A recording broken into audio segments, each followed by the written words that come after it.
नमस्कार दोस्तों, आप सभी का स्वागत है। सावन का महीना भगवान शिव और माता पार्वती की कृपा पाने का सबसे पवित्र महीना माना जाता है। इस महीने में सुहागिन महिलाएं हरी चूड़ियां पहनती हैं, हरी साड़ी धारण करती हैं और शिव पार्वती की पूजा करती हैं। लेकिन बहुत सी महिलाओं के मन में यह सवाल रहता है कि आखिर सावन में हरी चूड़ी कब पहननी चाहिए और इससे पहनने का क्या नियम है। आज की इस वीडियो में हम इसी विषय को विस्तार से जानेंगे।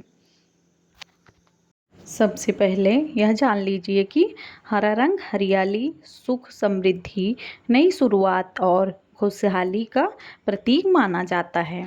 सावन में चारों ओर खुशहाली का और हरियाली छाई रहती है, इसीलिए इस महीने में हरी चूड़ियाँ पहनना शुभ माना गया है।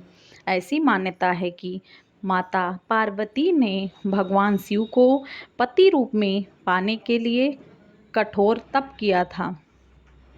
उनकी भक्ति और समर्पण से प्रसन्न होकर भगवान शिव ने उन्हें स्वीकार किया। तभी से सुहागिन महिलाएं माता पार्वती का आशीर्वाद पाने के लिए सावन में हरी चूड़ियां धारण करती हैं। अब बात करते हैं कि हरी चूड़ी कब पहननी चाहिए।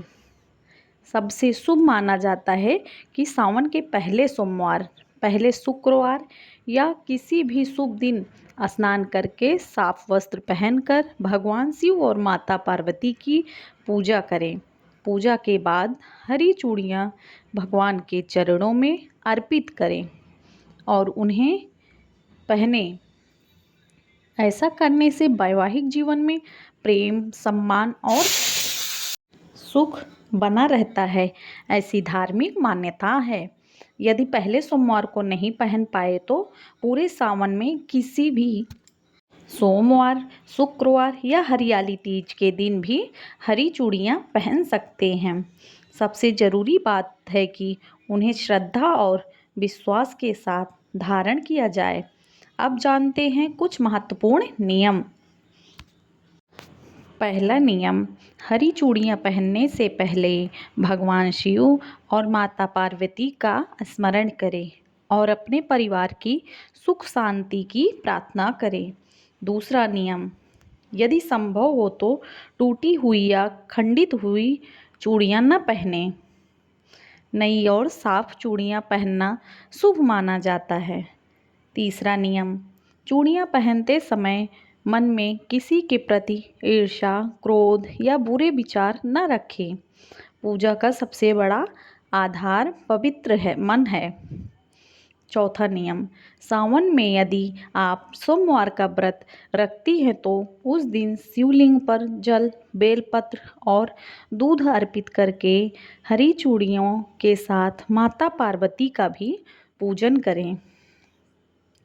पांचवा नियम, यदि किसी का कारणवश हरी चूड़ी टूट जाए तो घबराए नहीं, उसे सम्मानपूर्वक अलग रख दे और नई चूड़ियाँ पहन ले। इसे अंधविश्वास का कारण न बनाएं। ध्यान रखें कि धर्म में सबसे अधिक महत्व श्रद्धा, भक्ति और अच्छे कर्मों को बताया गया है। केवल हरी चूड़ियाँ पहन लेने से ही जीवन नहीं बदल जाता।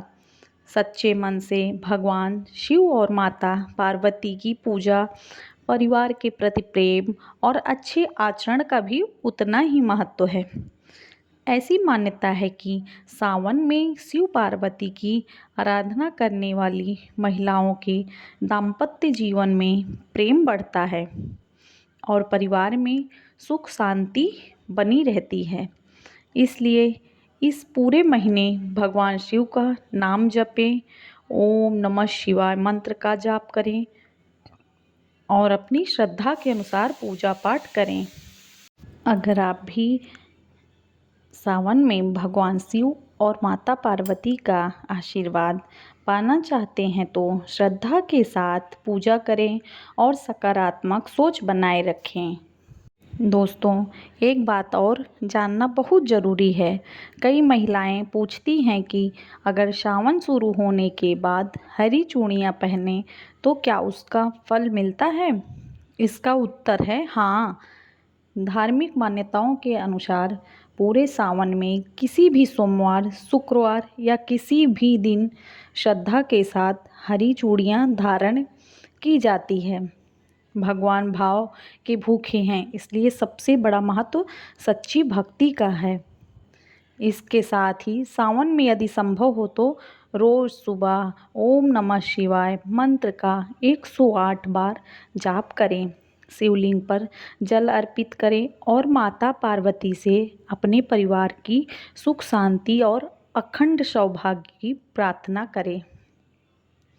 ऐसी मान्यता है कि इससे घर में सकारात्मक ऊर्जा बनी रहती है और मन को शांति मिलती है।